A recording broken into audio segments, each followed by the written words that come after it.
Hello friends, welcome back to my channel. आपका सबका फिर से इस मेरे चैनल पर स्वागत है। तो चलिए शुरू करते हैं श्री गीता के आगे का विषय। फिर से नई ऊर्जा के साथ, नए शक्ति के साथ नई बातें शुरू करते हैं। अभी तक मैंने आपको यही बताया कि श्री कृष्ण भगवान ने अर्जुन को कैसे सीख दी, कैसे बताया कि वो डर रहा था तो भगवान ने उसको कैसे गीता बताया। तो आगे क्या बोला वो आपको मैं फिर से आप आगे बताता हूँ। तो स्टार्ट करते हैं। हे जनार्दन, धृतराष्ट्र के पुत्रों को मारकर हमें क्या प्रसन्नता होगी? इन आतताइयों को मारकर तो हमें पाप ही लगेगा। अतएव हे माधव, अपने ही बांधव धृतराष्ट्र के पुत्रों को मारने के लिए हम योग्य नहीं हैं, क्योंकि अपने ही कुटुंब को मारकर हम कैसे सुखी होंगे? यद्यपि लोभ से प्रचित हुए ये लोग कुल के नाश से उत्पन्न दोष को और मित्रों से विरोध करने में पाप को नहीं देखते, तो भी हे जनार्दन, कुल के नाश से उत्पन्न दोष को जानने वाले हम लोगों को इस पाप से हटने के लिए क्यों नहीं विचार करना चाहिए? तो कुल के नाश से सनातन कुल धर्म नष्ट हो जाते हैं। धर्म के नाश हो जाने पर संपूर्ण कुल में पाप भी बहुत फैल जाता है। ऐसा बोला जाता है कि जब कुल पूरा नाश हो जाएगा तो पूरा हर चीज़, संसार ही पूरा नाश हो जाएगा। तो ये चीज़ अर्जुन जानता था और श्री कृष्ण से उन्होंने ऐसा बात कहा, तो इसीलिए वो युद्ध नहीं करना चाहता था। तो हे कृष्ण, पाप के अधिक बढ़ जाने से कुल की स्त्रियां अत्यंत दूषित हो जाती हैं और ही वार्णेय स्त्रियों के दूषित हो जाने पर वर्ण संकर उत्पन्न होता है। वर्ण संकर कुल घातियों को और कुल को नरक में ले जाने के लिए ही होता है। लुप्त हुई पिंड और जल की क्रिया वाले अर्थात श्राद्ध और तर्पण से वंचित इनके पितरलोक भी अधोलोक गति को प्राप्त होते हैं। ऐसा कहा जा इस गीता में ये कहा गया है कि अर्जुन का ये कहना है कि अगर उनके पति मारे जाते हैं तो उनकी स्त्रियां विधवा हो जाती हैं, उनका कुल नाश हो जाता है, और इसीलिए वो नहीं ये युद्ध करना चाह रहा है। यही इस गीता में इस मतलब बात में बोला गया है। आगे बोलते हैं कि इन वर्ण संकर कारक दोषों से कुल घातियों के सनातन कुल धर्म और जाति धर्म नष्ट हो जाते हैं। हे जनार्दन, जिनका कुल धर्म नष्ट हो गया है, ऐसे मनुष्यों का अनिश्चित काल तक नरक में वास होता है। ऐसा हम सुनते आए हैं। ऐसा वो सुनता आया है कि वो नरक काल में ही रहते हैं। नरक काल से जाते पर बहुत दिन तक वो हट नहीं पाते वहाँ से। हाँ, शोक, हम लोग बुद्धिमान होकर भी महान पाप करने को तैयार हो गए हैं, जो राज्य और सुख के लोभ से स्वजन को मारने के लिए उद्गत हो गए हैं। यदि मुझ शस्त्र रहित एवं सामना न करने वाले को शस्त्र हाथ में लिए हुए धृतराष्ट्र के पुत्र रण में मारे डाले, तो वह मारना भी मेरे लिए अधिक कल्याणकारक होगा। संजय बोले, रणभूमि में शोक से उद्विग्न मन वाले अर्जुन इस प्रकार कहकर बाण सहित धनुष को त्याग कर रथ के पिछले भाग में बैठ गए। ऐसा कहा गया है कि उसके बाद ऐसी बातें कहकर वो बैठ गए। उन्होंने अपनी गांडी और अपना सब चीज़ नीचे रख दिया, अपने रथ के पास बैठ गए और वो डर के घबरा के युद्ध नहीं करना चाह रहे थे।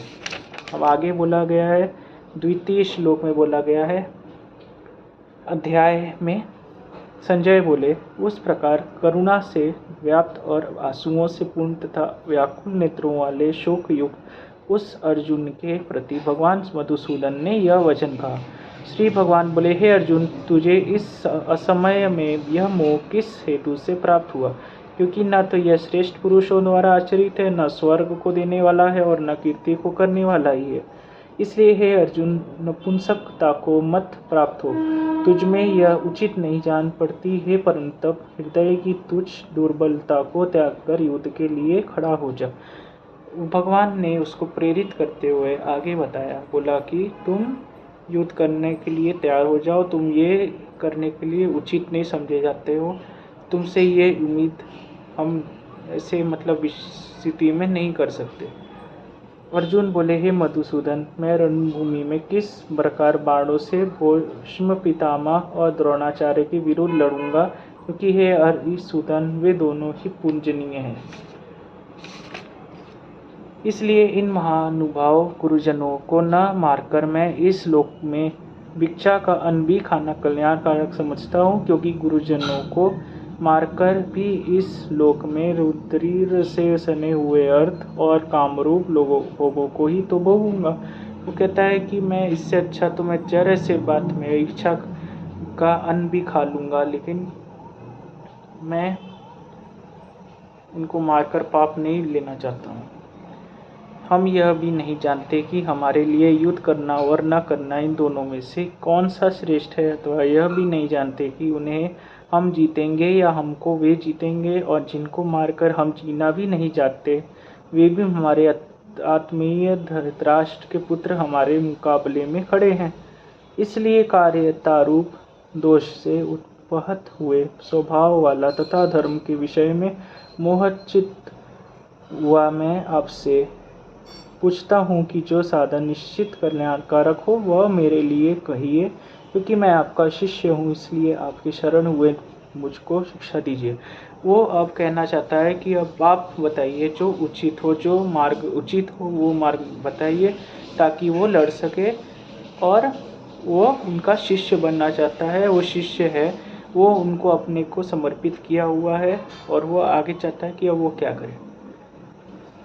तो क्योंकि भूमि में निष्कंटक धन धान्य संपन्न राज्य को और देवताओं के स्वामी पने को प्राप्त होकर भी मैं उस उपाय को नहीं देखता हूँ, तो मेरे इंद्रियों के सुखाने वाले शोक को दूर कर सके। संजय बोले, हे राजन, निद्रा को जीतने वाले अर्जुन अंतर्यामी श्री कृष्ण महाराज के प्रति इस प्रकार कहकर फिर श्री गोविंद भगवान से युद्ध नहीं करूँगा यह स्पष्ट कहकर चुप हो गए। मतलब वो किसी भी हाल में वो श्री कृष्ण भगवान से वो नहीं चाहता कि वो युद्ध करे, और वो इसीलिए वो युद्ध नहीं करूँगा उसी पे वो दम अड़िग हो गया और वो दृढ़ होके बैठ गया। हे भरतवंशी धृतराष्ट्र, अंतर्यामी श्री कृष्ण महाराज दोनों सेनाओं के बीच में शोक करते हुए उस अर्जुन को हंसते हुए से यह वचन बोले। फिर श्री भगवान बोले, हे अर्जुन, तू न शोक करने योग्य मनुष्यों के लिए शोक करता है और पंडितों के से वचनों को कहता है, परंतु जिनके प्राण चले गए हैं उनके लिए और जिनके प्राण नहीं गए हैं उनके लिए पंडित जन शोक नहीं करते। अभी ये बात आप बहुत ध्यान से सुनिएगा, ये बहुत मेन बात है। ना तो ऐसा ही है कि मैं किसी काल में नहीं था, तू नहीं था, अथवा ये राजा लोग नहीं थे, और ना ऐसा ही है कि इससे आगे हम सब नहीं रहेंगे। जैसे जीवात्मा की इस देह में बालकपन, जवानी और वृद्धावस्था होती है, वैसे ही अन्य शरीर की प्राप्ति होती है, उस विषय में धीर पुरुष मोहित नहीं होता। ऐसा होता है कि भगवान का कहना है कि हम तो आगे भी रहेंगे, पहले भी थे, हैं, लेकिन हमारा शरीर ही है बस, लेकिन हमारी आत्मा नहीं मरती है, ऐसा कहा गया है। ये कुंती पुत्र, सर्दी गर्मी और सुख दुख को देने वाले इंद्रिय और विषयों के संयोग तो उत्पत्ति विनाशशील और अनित्य है, इसलिए हे भारत उनको तू सहन कर। जैसे कि हमारे संसार में सर्दी गर्मी सुख दुख आदि सब आते रहते हैं, लेकिन हमको भोगना ही पड़ता है। हम ज़्यादा सुख भी नहीं भोग सकते, ज़्यादा दुख भी नहीं भोग सकते, सब चीज़ का मात्रा बराबर होना चाहिए। क्योंकि हे पुरुष श्रेष्ठ, दुख सुख को समान समझने वाले जिस धीर पुरुष को यह इंद्रिय और विषयों के संयोग व्याकुल नहीं करते, वह मोक्ष के योग्य होता है। असत वस्तु की तो सदा नहीं है और सत्य का अभाव नहीं है, इस प्रकार इन दोनों का ही तत्वज्ञानी पुरुषों द्वारा देखा गया है। कभी भी सच को झूठ नहीं बोल सकते, और जो वस्तु है वो वस्तु है ही है, वो झूठ उसको हटा नहीं सकती। इसीलिए आगे मैं बताता हूँ, नाश रहित तो तू उसको जान जिससे यह संपूर्ण जगत दृश्य वर्ग व्याप्त है। इस अविनाशी का विनाश करने में कोई भी समर्थ नहीं है।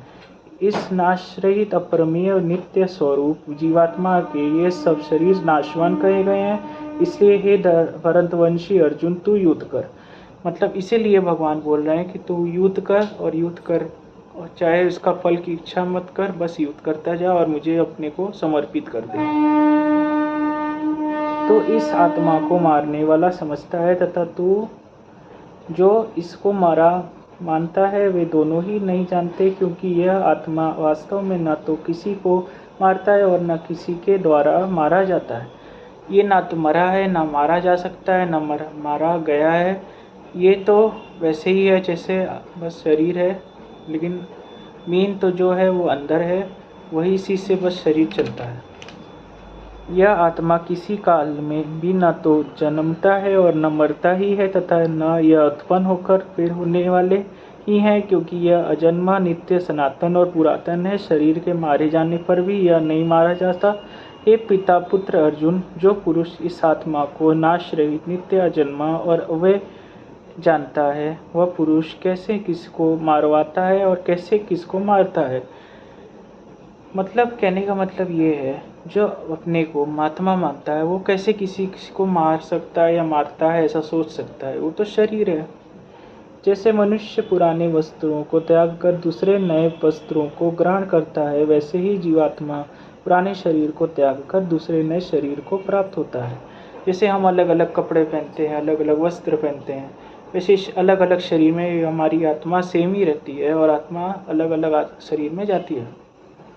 इन आत्मा को शस्त्र नहीं काट सकते, इसकी आग नहीं जला सकते, इसको जल नहीं जला सकता और वायु नहीं सुखा सकता। कोई भी प्रकार से ये नाश नहीं हो सकता, क्योंकि यह आत्मा अक्षेद है। यह आत्मा अक्लेद और निसंदेह अशोक्ष है, तथा यह आत्मा नित्य, सर्वव्यापी, अचल, स्थिर रहने वाला और सनातन है।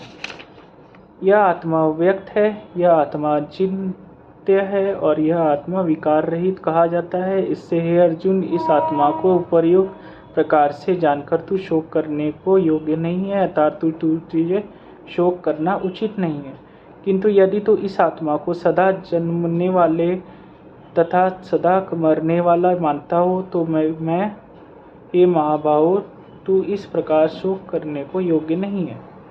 तू भी तो शोक करने योग्य नहीं है, क्योंकि तू सब जानते हुए भी तुझको युद्ध करना चाहिए। तुझे मुझ पर विश्वास करना चाहिए, ऐसा श्री कृष्ण भगवान ने बोला। क्योंकि इस मान्यता के अनुसार जन्मे हुए की मृत्यु निश्चित है और मरे हुए का जन्म निश्चित है। इससे भी इस बिना उपाय वाले विषय में तू शोक करने को योग्य नहीं है। मतलब जिसकी मृत्यु आनी हो मरेगा, जो जीवित आना हो, जो जिसको जन्म लेना होगा वो जन्म लेगा ही लेगा। ये काल का चक्र है। आगे का बात मैं आपको नेक्स्ट वीडियो में फिर बताऊंगा। तब तक इसका मनन चिंतन करते रहिए। अगर कोई बात, अगर क्वायरी हो तो मुझे कमेंट बॉक्स में ज़रूर बताइएगा और मुझसे आप जुड़े रहिएगा। तब तक के लिए आप मुझे आज्ञा दीजिए। धन्यवाद। हरे कृष्णा दोस्तों, बाय।